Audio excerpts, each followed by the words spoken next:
26번부터 진행을 하겠습니다. 26번 보시면 실천 과정 중 사정의 주된 목적이 아닌 것은 사정은 수집된 자료를 바탕으로 해서 잠정적인 개입 전략을 수립하는 전문가의 판단 과정입니다.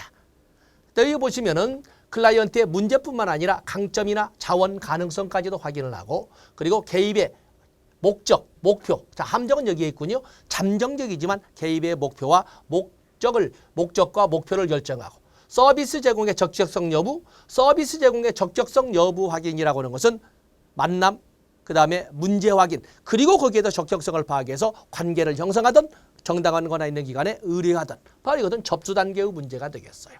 뭐 4번의 평가를 위한 문제의 기초선 파악 또는 다각적 측면에서의 문제 파악 다 좋습니다만 답은 3번이 되겠어요. 27번에 보시면 사회복지 실천 과정 중 사정의 특성으로 옳지 않은 것은 사정이라고 하는 것은 지속적 과정이고 동태적 과정입니다. 클라이언트의 문제뿐만 아니라 자원 가능성도 같이 다루고 있습니다. 사정 과정에서 사회복지사가 판단이 벌어진다? 아니죠. 사정이라고 하는 것은 사회복지사라고 하는 전문가의 판단 과정입니다. 전문가, 이건 틀린 거죠. 사정 과정에는 클라이언트의 참여를 강조하면 필요하라 한다. 변화의 대상을 클라이언트로 국한하지 않고 환경도 변화의 대상. 특히 여기 5번과 같은 것이 함정을 했지만 전문가의 판단 과정이기 때문에 답은 3번이 되겠습니다.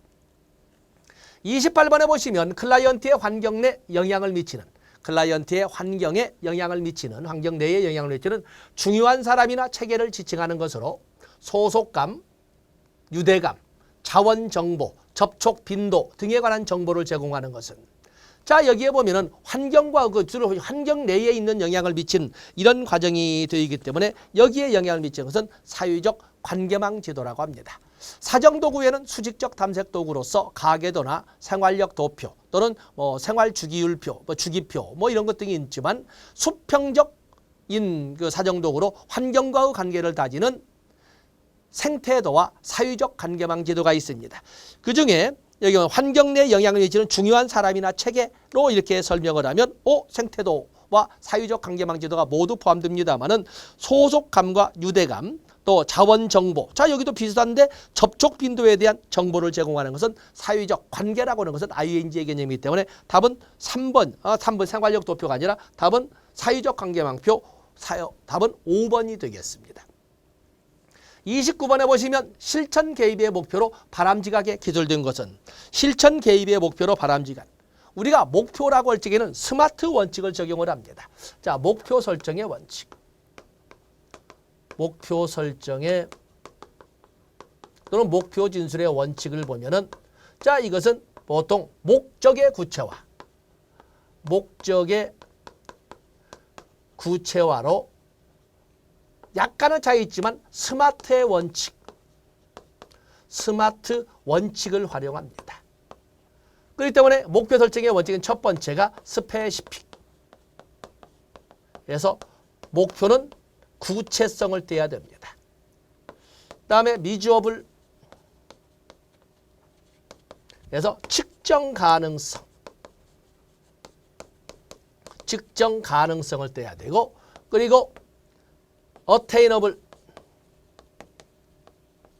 어테이너블에서 달성 가능성, 획득 가능성이 있어야 됩니다. 다음에 리절트 오리엔티드. 그래서 결과 지향성이 있어야 됩니다. 결과 지향성이. 그리고 타임 베이지드, 타임 바운디드 또는 타임 리미티드. 시간 제한성이 있어야 됩니다. 시간 제한성이 있어야 된다. 자, 이런 개념으로 여기에 차이가 있다면 리절트 오리엔티드를 일부가 현실성해서 리얼리스틱이라고 쓰기도 합니다만은 일반적으로 이렇게 스페시픽부터 타임 리미티드까지 쓰고 있습니다. 때문에 목표를 설정할 적에는 현실성과 실현 가능성, 결과 지향성도 있지만 측정 가능성이 있어야 돼요. 그렇기 때문에 여기에 보면 늦잠을 자지 않는다, 형성한다, 프로그램을 이건 적어도 1시간씩 읽는다라고 하는 측정 가능성이 설정돼야 됩니다. 답은 여기서 4번이 되겠어요. 그래서 1시간씩 시간 제한성과 측정 가능성을 같이 찾아볼 수가 있어야 됩니다.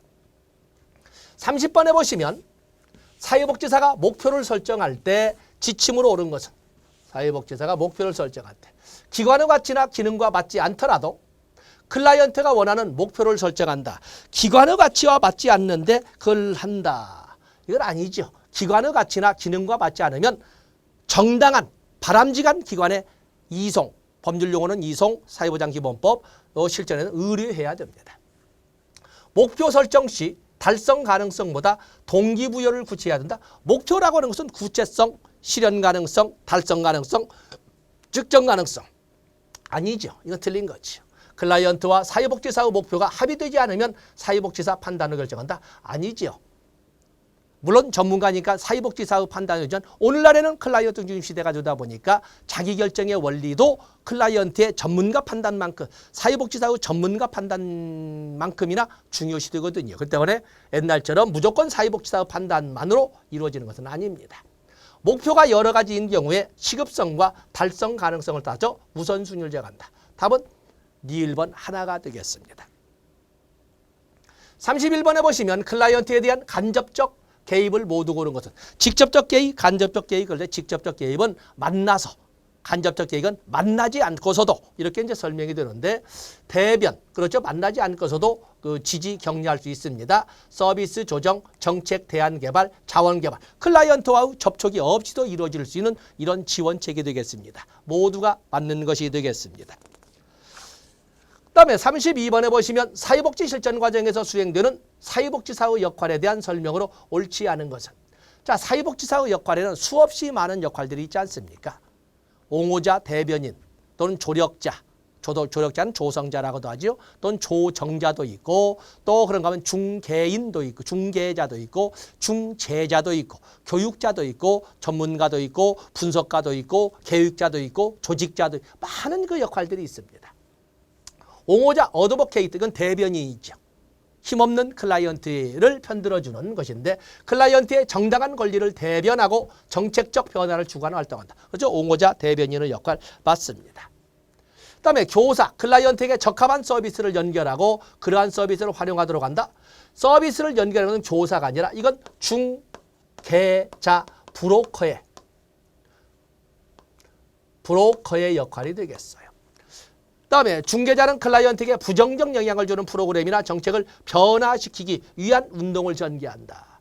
중개자, 여기 브로커, 여기 나온 여기 나온 것은 그렇죠. 여기는 브로커지만 중개자의 역할이지만 여기는 부정적 영향을 주는 프로그램이나 정책을 변화시키기 위한 운동을 한다. 여기는 대변인 또는 뭐 조력자 이런 역할들도 우리가 이렇게 설명해 볼 수가 있습니다. 그다음에 계획자는 전문적 사회복지 실천 이론의 발전과 프로그램 양상을 이건 전문가의 역할이 되겠어요. 그다음에 조력자는 갈등을 해결하도록 설득, 화해의 절차를 통해 공동의 기반을 발견하도록 조력한다. 자, 여기 보면은 저 화해 절차를 통해서 공동의 기반을 발견하도록 조력한다 이렇게 되어 있는데 여기는 좀 더 중개자의 역할에 가까워. 워낙 1번에는 하자를 달 수가 없기 때문에 옳게 설명한 것은 1번이 우선시 되고 4번은 중개자, 갈등을 해결할 수 있도록 하는 순간 여기는 중재자에 가까운 이런 표현이 갈등을 해결하기 때문에 이렇게 돼야 되겠습니다. 답은 1번이 되겠어요. 33번에 보시면 사회복지사의 역할에 대한 설명으로 옳은 것을 모두 고르면 자, 똑같은 문제 나와 있거든요. 클라이언트에 알맞은 사례 관리를 진행하는 것은 사례 관리를 진행하던 조정자의 역할이다 이렇게 되어 있는데 아니지요. 자, 여기에 보면은 여기는 사례 조정자의 역할, 사례 관리. 왜냐하면 사례 관리라고 하는 것은 복합적이고 다중적인 문제를 가진 클라이언트를 대상으로 이끌어가는 거 아니겠습니까? 그렇기 때문에 이건 조정자의 역할, 이것도 좋습니다. 조정자의 역할도 합니다.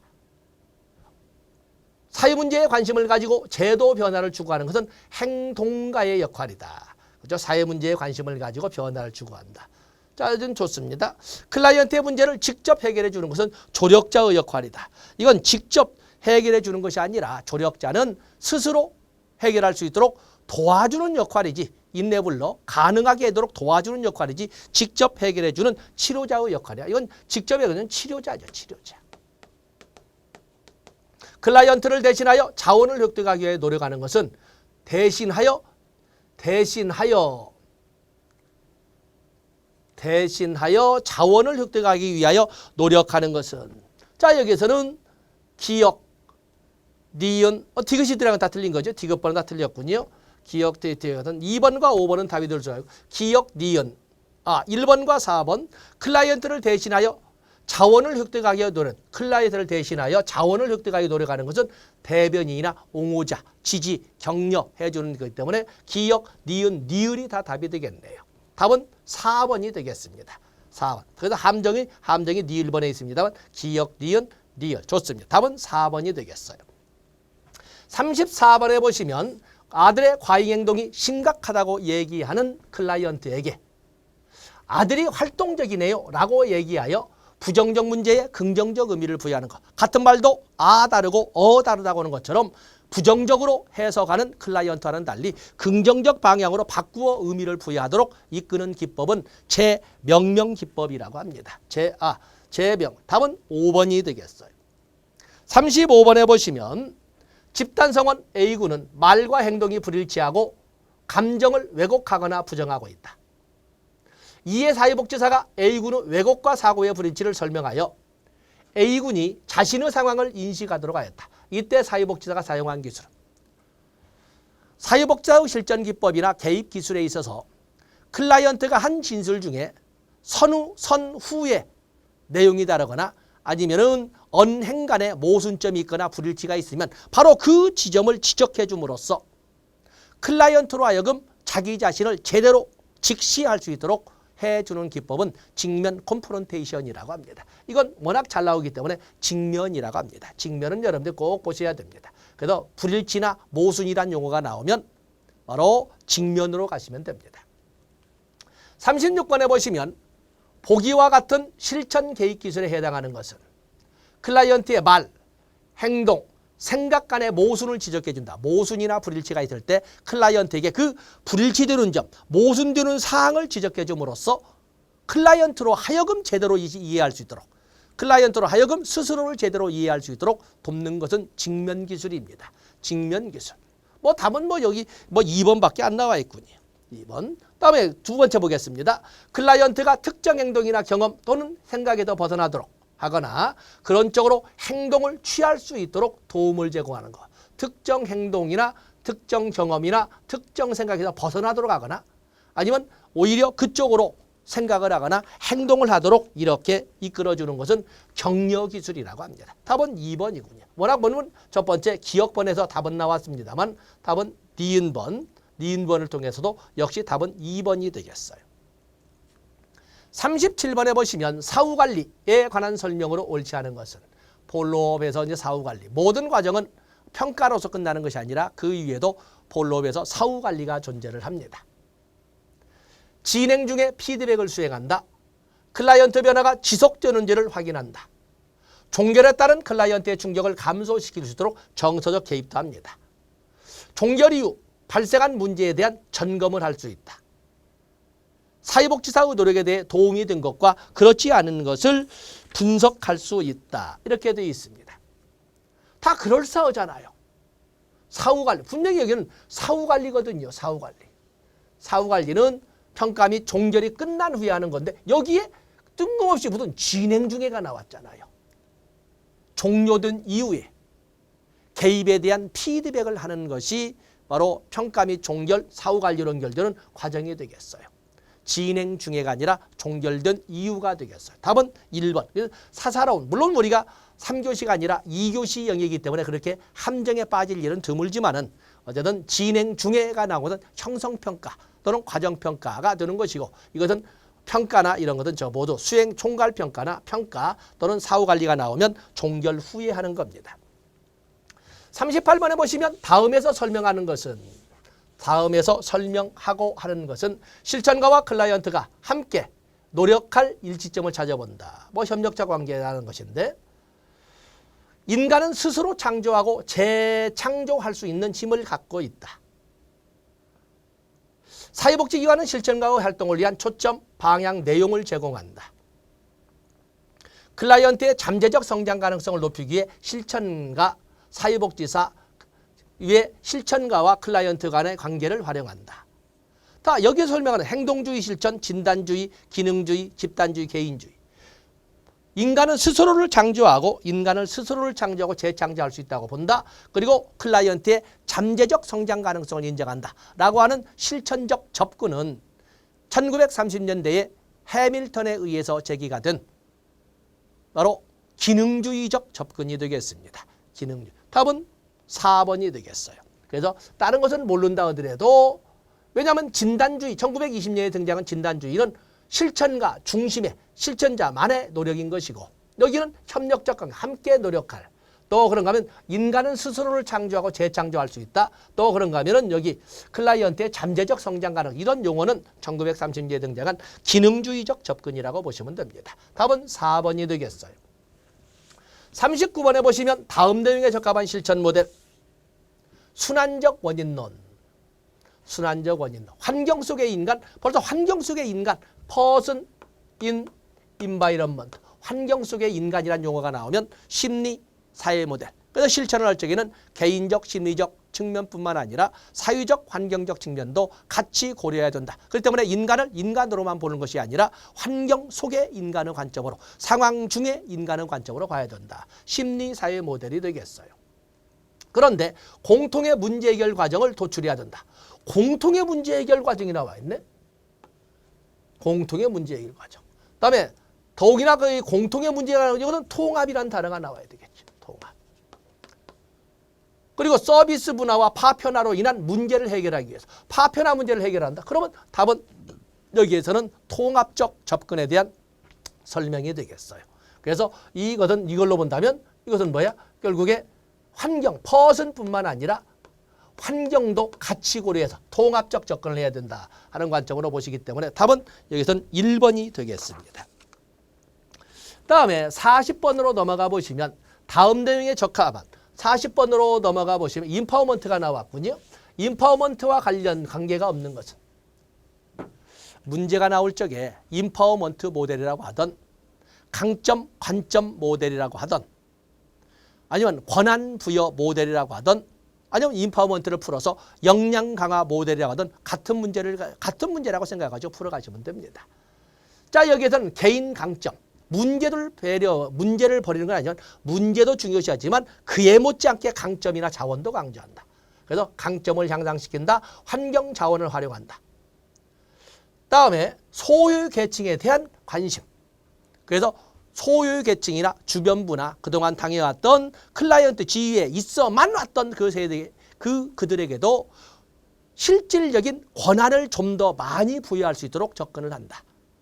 그들의 역량을 강화시킬 수 있도록 접근을 한다. 그러기 위해서 단점이나 문제점을 가지고 접근하기보다는 강점을 가지고 접근을 한다. 이렇게 이제 설명하는 거예요. 자기 결정권 강조, 제공자와 수혜자, 인파워먼트는 수직적 관계로 공급하는 자와 혜택을 받는 자의 관점으로 보지 않아요. 그래서 여기에서는 이런 것이 아니라 제공자와 이용자, 제공자와 소비자의 수평적 관계로 설명하지 이렇게 부정적 관점처럼 수직적 관계로 수혜자라고 보지 않아요. 권한부여 모델에 이렇게 수직적 관계였던 공급자와 수혜자, 제공자와 수혜자의 수직적 관계의 입장을 제공자나 공급자와 소비자나 이용자의 관계, 수평적 관계로 바꿔놓는데 결정적 역할을 했던 사회복지 실천의 이념은 다양화의 이념이 되겠습니다. 자, 그것도 하나 떠올려 주시고. 41번에 보시면 사회복지 실천 계획 단계 중 목표 선정에 대한 설명으로 옳지 않은 것은 계획 단계 중 목표 선정. 목표는 달성 가능해야 된다. 아빠에 나온 것처럼 스마트의 원칙을 우리가 스마트의 원칙. 그래서 달성 가능, 어테이너블. 측정 가능하다. 미주어블. 목표는 사회복지사가 바라는 결과와 관련이 있어야 된다. 리절트 오리엔티드. 결과 지향성. 목표는 사회복지사의 지식과 기술에 상응하는 것이어야 된다. 그죠? 사회복지사가는 소위 상응하는 것이어야 된다. 다음에 목표는 긍정적 형태를 규정해야 된다. 다 맞는데 뭐가 옳지 않을까? 뭐가 옳지 않을까? 목표는 달성 가능한 것이야 돼. 또박또박 읽고 틀릴 일 없지요. 목표는 측정 가능해야 돼. 미주어블. 좋습니다. 목표는 사회복지사가 바라는 결과와 관련이 있어야 된다. 그렇습니다. 그런데 결과는 뭐야? 달성하고자 하는 미래의 소망이지. 누가 바라는 사회복지사가 아니라 클라이언트가 바라는 결과와 관련이 있어야 됩니다. 클라이언트. 그래서 소위 내담자가 바라는 것이어야 되지 주관자인 전문가가 바라는 꿈을 가지고 그냥 일방적으로 이끌어서는 안 됩니다. 함정은 바로 여기에 있는 거죠. 언뜻 보면 여기가 맞는데 여기가 틀렸습니다. 답은 3번이 되겠어요. 42번에 보시면 사례관리의 특성이 아닌 것은, 자, 여러분 아시는 것처럼 사례관리라고 하는 것은 복합적이고 다중적인 문제를 가진 개별 클라이언트를 대상으로 그들이 필요로 하는 서비스와 그들이 필요로 하는 다양한 전문가들을 지속적으로 연계 제공시킴으로써 서비스 제공의 효율성을 높이고자 하는 개입 기법을, 실천 기법을 사례관리라고 합니다. 서비스 접근성 향상, 공적 부담 확대 추구, 사례관리의 문제점은, 사례관리의 등장 배경의 영순위는 탈시설화로 인한 문제 해결입니다. 탈시설화로 인하여 발생하는 문제에 보면은 특히 클라이언트와 클라이언트 가족의 부담도 증가하지만 그 클라이언트와 클라이언트 가족의 부담에는 비용 부담이 큰데 그 비용을 요양급여의 내용으로만 보더라도 클라이언트나 클라이언트 가족에게만 비용 부담이 있는 것이 아니라 국민건강보험공단 같은 공단의 부담도 굉장히 커지고, 공단에 대해서는 국가는 매년 당해년도 예상되는 보험료의 14%를 지원해야 되지 않습니까? 국가 부담도 커지는 거예요. 그래서 가능한 한 공적 부담을 줄이고자 하는, 공적 부담을 줄여보고자 하는 노력에서 사례관리가 강조되고 있는 겁니다. 개인 및 환경 변화를 위한 노력, 공식적, 비공식 자원의 연계 조정, 사례관리는 직접적, 간접적, 공식적, 비공식적, 1차적, 2차적, 가족 내 서비스, 지역사회 서비스를 종합적으로 제공해서 서비스 제공의 효율성을 극대화시키고자 하는 거거든요. 통합적 접근입니다. 복합적 문제를 가진 개인의 자원력 등 및 활용 능력을 강화한다. 공적 부담도 줄이고자 하는 노력 속에서 사례관리가 강조되는 겁니다. 43번에 보시면 사례관리의 개입 원칙이 아닌 것은, 뭐 통설화에서 한 5가지를 언제나 책에다 언급을 합니다만은 꼭 이것만 있는 건 아니죠. 사례관리는 누구를 대상으로 해요? 복합적이고 다중적인 문제를 가진 개별 클라이언트를 대상으로 해요. 똑같은 문제라 하더라도 개개인마다 성향이나 개개인마다 성장 과정이 다 다르지 않습니까? 그래서 서비스 제공의 개별화의 원칙이 있습니다. 또 누구를 대상으로 해요? 복합적이고 다중적인 문제를 가지고 있는 클라이언트 때문에 욕구 충족의 다양성이 충족돼야 돼요. 서비스 제공의 포괄성. 그러기 위해서는 관계, 기관 및 협력 기관 간의 긴밀한 연관성이, 연계성이 있어야 되는데 바로 이 서비스 제공의 연계성. 그리고 복합적이고 다중적인 문제 때문에 한 번 만나서 서비스 제공의 효과가 나오지 않아요. 서비스 제공의 지속성. 그러면서 동시에 클라이언트의 자율성 증진이나 자기결정권 보장, 이런 것이 등장을 해야 됩니다. 서비스 연계성, 서비스의 포괄성, 서비스의 지속성, 서비스의 표준화가 틀린 거죠. 같은 문제를 가졌다 하더라도 클라이언트마다 각기 다른 반응을 보이기 때문에 그래서 서비스의 개별화가 돼. 여기 표준화가 틀린 거죠.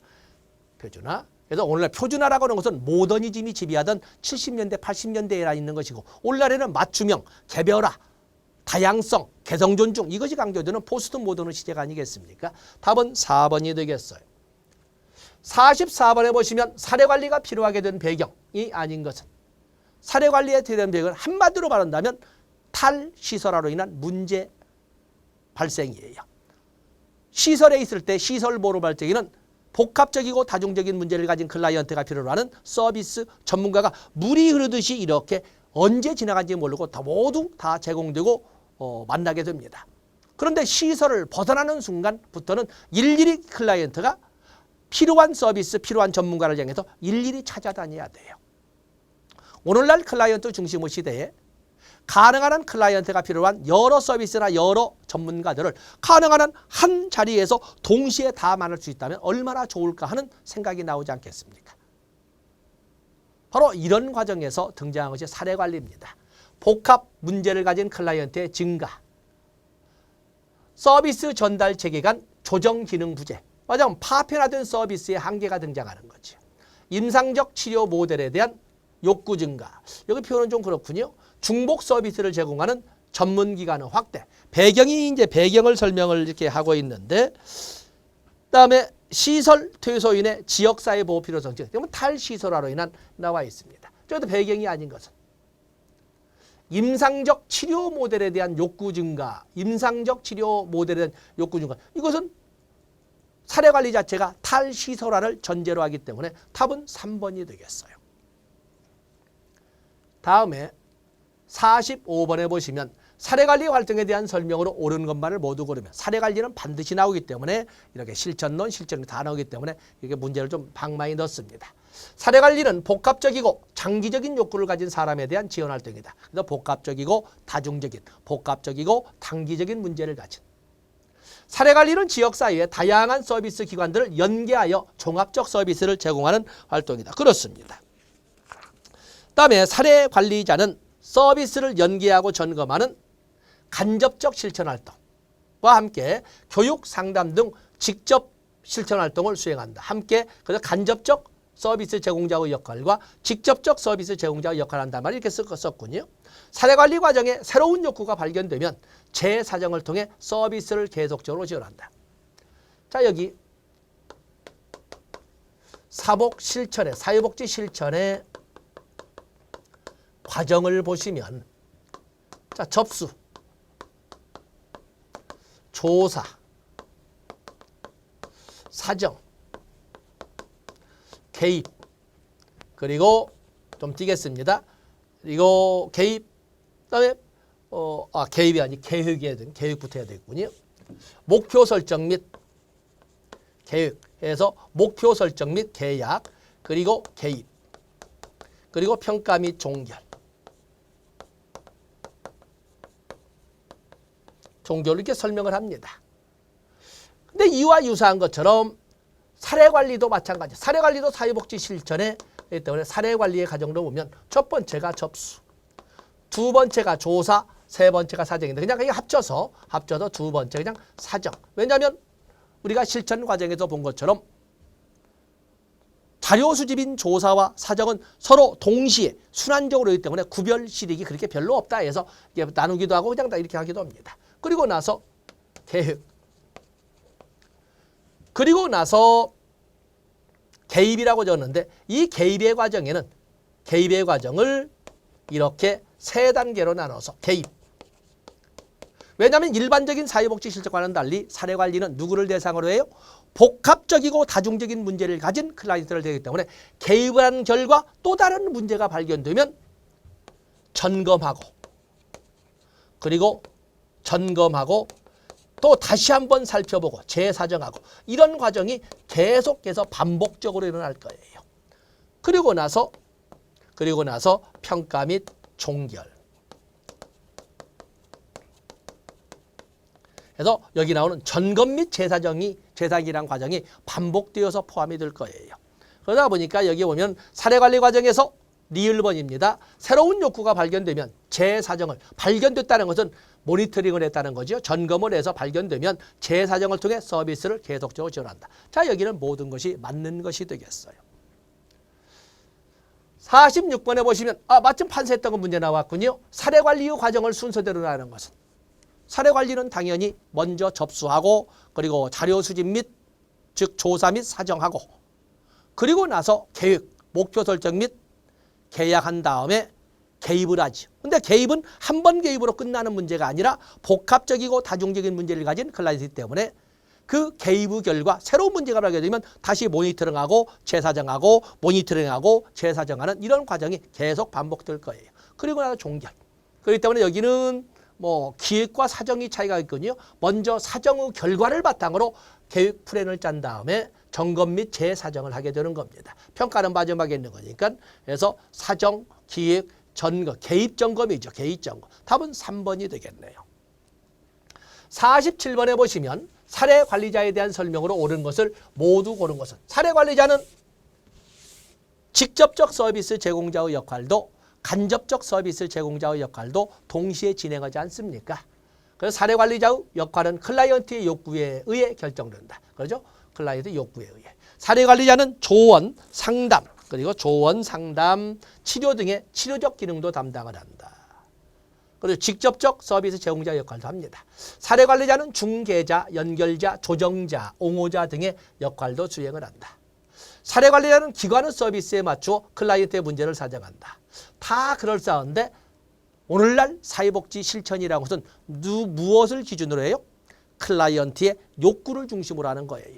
기관 서비스에 맞추는 것이 아니라 이게 아니라 클라이언트의 욕구에 맞추어서 문제를 풀어가는 겁니다. 자, 옳은 것을 모두 고르면 기역, 니은, 디귿. 답은 4번이 되겠어요. 48번으로 넘어가 보시면 사례 관리 과정 중 점검 단계, 모니터링 단계에 있는 사례 관리자의 과업이 아닌 것은 개입한 이후에 점검, 재사정 이게 뜨는데 개입의 진행 정도를 파악한다. 수정 여부를 개입 계획의 수정 여부를 검토한다. 필요시 전략을 수정한다. 클라이언트의 의뢰 이유를 찾아본다. 클라이언트의 의뢰 이유를 하는 것은 의뢰를 관계를 형성하든 의뢰를 하든 간에 이것을 결정하는 것은 접수 단계에서 나오는 것이 되겠어. 접수 단계. 아니면 그 이유 의뢰를 했다면 이유를 알아본다. 그러면 접수 단계나 아니면 접수 다음 단계인 사정 단계에서 알아보는 겁니다. 초기 단계에서 알아보는 거예요. 욕구 변화를 사정한다. 자, 여기서는 아닌 것은 사례 관리 과업이 아닌 것은 어쨌든 의뢰든 의뢰 이유를 알아보든 간에 답은 4번이 되겠습니다. 49번에 보시면 생태체계 관점에 관한 설명으로 옳지 않은 것은 우리가 생태체계란 말을 쓰고 있는데 생태학 플러스 체계 이론의 관점으로 접근하시는데 어쨌든 환경과의 상호작용성을 전제로 합니다. 생태체계 이론은 일반 체계 이론의 생태학적 관점을 가미한 이론이다. 생태체계 이론은 인간과 환경의 상호작용에 대한 클라이언트의 관점을 중요시한다. 그렇죠? 환경과의 상호작용을 당연시합니다. 다음에 생태체계 이론은 문제현상을 사정하기 위한 이론적 준것들이다. 그래서 종래에는 문제현상을 이해하기 위해서는 보통 환경의 비중이 있다 미미하지만 환경을 다루지 않고 거의 클라이언트 단독, 그래서 개인적, 심리적 측면에 초점을 뒀는데 이제는 그 문제현상을 사정하기 위해서는 환경적, 사회적, 환경적 측면도 같이 고려하도록 한 그 이론적 기초가 생태체계 이론인 거예요. 생태체계 이론은 과거의 문제에 대한 총체적인 이해를 가능하게 된다. 클라이언트 본인으로부터 이해를 찾아낼 수도 있지만 클라이언트가 살아온 과정이나 살아온 환경을 통해서도 이해를 도모할 수 있는 거거든요. 그 말을 하고 있는 거고 생태체계 이론은 세상 집단에 구애되지 않고 적용될 수 있다. 그렇죠. 그것이 개인이든 가족이든 집단이든 지역사회든 다 활용할 수 있습니다. 도대체 뭐가 옳지 않다는 거야. 생태체계 이론은 환경과 클라이언트를 둘러싸고 있는 환경과의 상호작용을 분석한 분석에 의해서 실천을 하자는 건데 누가 분석하는 거예요? 바로 클라이언트가 아니라 워커의 관점을 중요시하는 거죠. 전문가의 분석을 강조하는 거예요. 아무리 사회복지 실천이 클라이언트를 중심으로 한다 하더라도 분석을 주도를 하는 것은 전문가인 사회복지사가 되겠어요. 이런 함정을 지금 찾아가야 됩니다. 50번에 보시면 생태체계적 접근에 관한 설명으로 옳지 않은 것은 인간과 환경 모두가 욕구를 지니고 상호 반응한다. 모든 인간은 내위적 변화에 대처 능력을 지닌다. 대처 방식에 따라 체계 불균형이 더욱 커질 수 있다. 개인의 항상성이 역기능적 상황을 초래할 수도 있다. 항상성이라고 하는 것, 우리가 항상성이라고 하는 것은 일정 상태를 유지하기 위하여 자원이나 에너지를 활용하려는 경향성을 개방체계에서는 항상성, 폐쇄체계에서는 균형이나 평형이라고 하지 않습니까? 그래서 이런 개인의 항상성, 이 개인의 항상성이 변화의 속도가 대단히 빠른 급변하는 상황 속에서는 오히려 항상성은 안정이나 보수적 성향을 띠짐으로써 역기능적 상황을 초래할 수도 있습니다. 이 함정을 여기에 가져왔지요. 그래서 답을 많은 사람들이 4번을 쓰는 거예요. 항상성인데 근데 항상성은 오늘날처럼 급변하는 사회나 환경 속에서는 오히려 보수화되어가는 이런 역기능적 상황을 초래할 수도 있습니다. 엔트로피는 다른 체계와 상호작용의 능력을 증진시킨다. 워낙 도드라지게 이미 인행사에다 배우는 거예요. 엔트로피는 오히려 영양을 감소시키고 소멸되어 가도록 하고 망각되어 가도록 하고 소실되어 가도록 하는 것을 말하지 증진시키는 것은 네겐트로피라고 합니다. 함정은 4번, 답은 5번이 되겠어요. 자, 이렇게 해서 이번에 후반의 25개의 문제는 여러분들에게 함정을 피해 가셔야 된다. 함정을 찾아가는 연습을 몇 개를 더 붙여봤습니다. 자, 이렇게 해서 우리는 17회 사회복지사 1급 국가자격시험의 2교시 1영역 실천론의 문제를 다뤄봤습니다. 고맙습니다.